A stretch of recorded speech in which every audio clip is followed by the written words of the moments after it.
SSC scam, ये word बहुत ज़्यादा ट्रेंड कर रहा है इस समय। और 31 जुलाई 2025 को एक प्रोटेस्ट किया है स्टूडेंट्स एंड टीचर्स दोनों ने साथ में।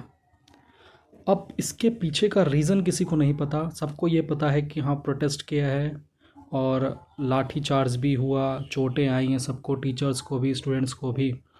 बट इसके बारे में किसी को भी क्या रीज़न है इसके पीछे, क्यों ऐसा किया गया, बहुत कम लोगों को इसके बारे में नॉलेज है। तो मैं आप लोग को एकदम क्लैरिटी से बता दूं ये चीज़ सबसे पहले कि 2016 में जब एसएससी का एग्ज़ाम हुआ था उस टाइम पेपर लीक हुआ था, जो कि आप बोल सकते हैं कि एक तरह से भारत के इतिहास का सबसे बड़ा पेपर लीक था। उस टाइम भी बच्चों ने प्रोटेस्ट किया था और उस टाइम गवर्नमेंट ने बोला था कि सीबीआई जांच होगी इसको लेकर के, इसके पीछे की जांच करने के बाद उसका जो भी रिजल्ट आता है उसको सही तरीके से उसके ऊपर कार्रवाई की जाएगी। बट ऐसा कुछ हुआ नहीं। अभी फिर आने वाले टाइम में काफ़ी जो चीज़ें हुई उसके बाद भी बच्चों ने उसके ऊपर सवाल उठाए, बट ऐसा कुछ हुआ नहीं। अभी 31 जुलाई को फिर से प्रोटेस्ट किया और उसके जवाब में पुलिस ने लाठीचार्ज किया उनके ऊपर, उन टीचर्स के ऊपर। वो जो पुलिस बने हैं वो भी तो एक टीचर के पढ़ाने के बाद ही बने हैं। टीचर ने एक उनको पढ़ाया होगा, उनके साथ अपनी नॉलेज को साझा किया होगा, जिसके बाद वो एक पुलिस ऑफिसर बने। ऐसे ही कई बच्चे अपना सपना लेकर के, करीब 1 से 2 करोड़ 3 करोड़ बच्चे हर साल एसएससी एग्ज़ाम में बैठते हैं, अपना भविष्य अपना फ्यूचर देखते हैं। बट उनके साथ ऐसा कुछ नहीं होता, सिर्फ लापरवाही होती है। आखिर कब इनके बारे में जो चीज़ें जो मांगें की गई हैं उनके बारे में मैं आपको बताता हूँ। तो सबसे पहले जो मांग की गई थी वो थी एडुक्विटी पर प्रतिबंध। ये जो कंपनी है जिसकी लापरवाही की वजह से ये सब चीज़ें हो रही हैं, जिन रीजंस की वजह से हम प्रोटेस्ट कर रहे हैं, प्रोटेस्ट किया बच्चों ने और टीचर्स ने, उसको हटाया जाए, उस कंपनी को हटाया जाए। ये इनके लायक नहीं है। दूसरी चीज़, परीक्षा और परिणाम की तारीख तय हो जैसे कि यूपीएससी करता है, पूरा कैलेंडर जारी करता है कि ये डेट होगी एग्ज़ाम की और इस दिन तक उसके रिजल्ट्स निकल जाएंगे। उस तरह से एसएससी भी एक कैलेंडर निकाले जिसमें हर एक चीज़ पूरी क्लैरिटी के साथ की जाए। एंड द थर्ड इज़ पारदर्शी नॉर्मलाइजेशन प्रक्रिया हो, एकदम हर एक चीज़ बिल्कुल क्लियर हो, फैक्ट हो कि ये चीज़ें होंगी, ऐसी चीज़ें होंगी और ये चीज़ें होने वाली हैं। एंड द फोर्थ इज़ परीक्षा का स्तर उचित हो, जो भी एग्ज़ाम हो रहा है उसके क्वेश्चंस बिल्कुल क्लियर हों। बिल्कुल ऐसा नहीं है कि एक क्वेश्चन इस पेपर में पूछा गया फिर अगले ही पाली में से उसी क्वेश्चन को रिपीट कर दिया गया।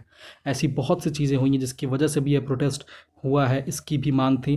फिर नियुक्ति में तेज़ी, जैसे ही एग्ज़ाम क्लियर हो जाए, एग्ज़ाम का डेट कंप्लीट हो जाए, रिजल्ट आ जाए, तुरंत ही उसकी नियुक्ति की जाए, नियुक्ति में तेज़ी की जाए, नहीं कि फंसा के रखा जाए बाकी और एग्ज़ाम्स की तरह।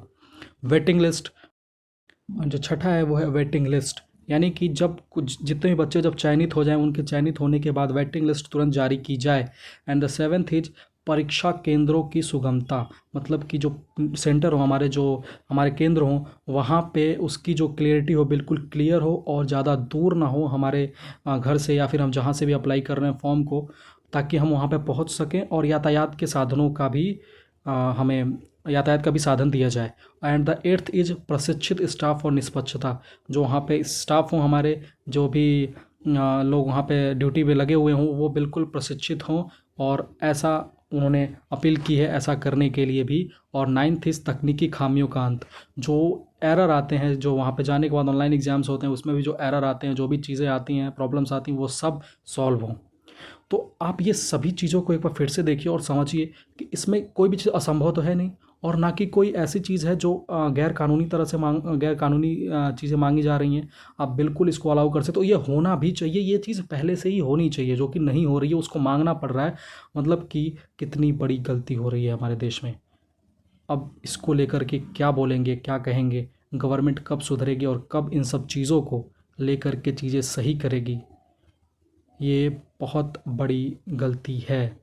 अब एसएससी स्कैम के ऊपर ये प्रोटेस्ट सही है या नहीं, ये बिल्कुल सही है और ये प्रोटेस्ट होना चाहिए और ये मांगे होनी चाहिए। और आपको और हमको इन बच्चों के और इन टीचर्स के साथ खड़ा होना है, क्योंकि कहीं ना कहीं हमारा फ्यूचर भी इन्हीं लोगों पे टिका हुआ है। तो अगर आज हम इनके साथ खड़े नहीं होंगे तो हमारा फ्यूचर सिक्योर नहीं हो पाएगा।